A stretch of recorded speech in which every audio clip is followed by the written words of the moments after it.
ప్రభువైన యేసుక్రీస్తు నామంలో మిమ్మల్ని అందరినీ ప్రేమతో ఆహ్వానిస్తూ ఉన్నాను. మనము బజార్కి వెళ్తున్నప్పుడు దారి పొడుగునా కొన్నిసార్లు పండ్లు కనిపిస్తూ ఉంటాయి. ఆ పండ్ల వ్యాపారస్తులు, సార్ కొనండి, ఇవి రుచిగా తీయగా ఉంటాయని చెబుతూ ఉంటారు. మనము సంశయంతో కొనుక్కున్నా అవి తిన్నప్పుడు మనకు బాగా రుచికరంగా ఉంటాయి. ఉన్నాయనుకోండి, తిరిగి మనము అదే వ్యాపారి దగ్గరికి వెళ్ళి ఆ పండ్లను కొనుక్కుంటూ తింటూ ఉంటాం. అలాగే దేవుని యొక్క వాక్యము కూడా వింటూ ఉన్నప్పుడు ఆ వాక్యంలో ఉన్న మాధుర్యం, ఆ వాక్యంలో ఉన్న తీయదనము ఎంత గొప్పదో మనం తెలుసుకున్నప్పుడు దేవుణ్ణి స్తుతించకుండా ఆరాధించకుండా ఉండలేం. నేటి వాక్య భాగం చదువుకుందాం.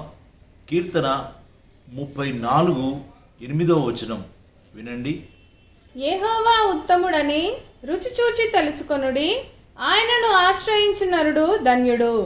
యెహోవా ఉత్తముడని రుచి చూచి తెలుసుకొనుడి, ఆయనను ఆశ్రయించు నరుడు ధన్యుడు. రుచి చూచిన కొలది దేవుడు మనకు ఉత్తముడని గ్రహించుచున్నాం. ఆయన మేళ్లను, ఆయన చేసిన ఉపకారములను అనుభవించిన కొలది ఆయన యందు మనము విశ్వాసము ఉంచాలి, నమ్మిక ఉంచాలి అనుకుంటూ ఆయనపై ఆధారపడడం నేర్చుకుంటాం. ప్రియులారా, కొనుక్కున్న ఆ ద్రాక్ష పండ్లు తీయగా మధురంగా ఉంటే తిరిగి కొనాలని అనిపిస్తూ తిరిగి ఆ వ్యాపారి ఎద్దుకే వెళుతూ ఉంటాం. అనగా దీని అర్థం ఏంటంటే ఆ వ్యాపారస్తుని మీద అంత నమ్మకాన్ని కలిగి ఉంటాం, ఆ నమ్మకాన్ని దృఢపరుచుకుంటాం. అలాగే యేసుక్రీస్తు ప్రభు మనకు శాంతినిస్తాడు, సమాధానం ఇస్తాడు, ఆరోగ్యం ఇస్తాడు, నెమ్మది ఇస్తాడు, జ్ఞానం ఇస్తాడు, కాపుదల ఇస్తాడు, భద్రత ఇస్తాడు, క్షేమం ఇస్తాడు అని ఆయన ఎదుకు మనం వచ్చినప్పుడు ఆయన దయచేయు దైవికమైన సమాధానం, దైవికమైన నెమ్మది, దైవికమైన శాంతి మనకు తప్పకుండా దొరుకుతుంది. మన నమ్మకాన్ని దేవుడు బలపరుస్తూ ఉంటాడు.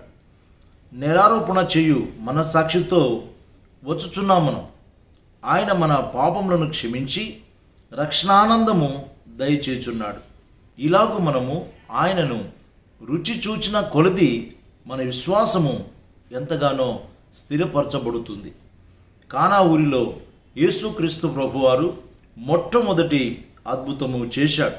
అందువలన ఆయన శిష్యులు ఆయన యందు విశ్వాసం ఉంచారు. యోహాను సువార్త 2:11 చూస్తాం. ఆయన యందు శిష్యులు విశ్వాసం ఉంచరి. ప్రియులారా, యెహోవా ఉత్తముడని రుచి చూచి తెలుసుకొనుడి, నమ్మి విశ్వసించి చూచి తెలుసుకొనుడి. యేసుక్రీస్తు ఉత్తముడని రుచి చూడాలి. యెహోవా నిజమైన దేవుడని తెలుసుకోవాలి. అప్పుడే మనలో విశ్వాసము స్థిరపరచబడుతుంది. నేటి వాగ్దాన వాక్యము వినండి. నేటి వాగ్దాన వాక్యము కీర్తనల గ్రంథము 25:8. యెహోవా ఉత్తముడును యథార్థవంతుడనై ఉన్నాడు, కావున తన మార్గమును గూర్చి ఆయన పాపులకు ఉపదేశించును. ప్రార్థన చేసుకుందాం. ప్రేమ కలిగిన తండ్రి, మహోన్నతుడైన మా ప్రభువా, మీరిచ్చిన శ్రేష్టమైన తలంపుల కొరకై మీకు వందనాలు. యెహోవా ఉత్తముడని రుచి చూచి తెలుసుకొనుడి. ప్రభువా, మిమ్మల్ని నమ్మినప్పుడే ప్రభువా మీరు ఎంత గొప్పవారో మాకు జీవితాల్లో తెలుస్తుంది.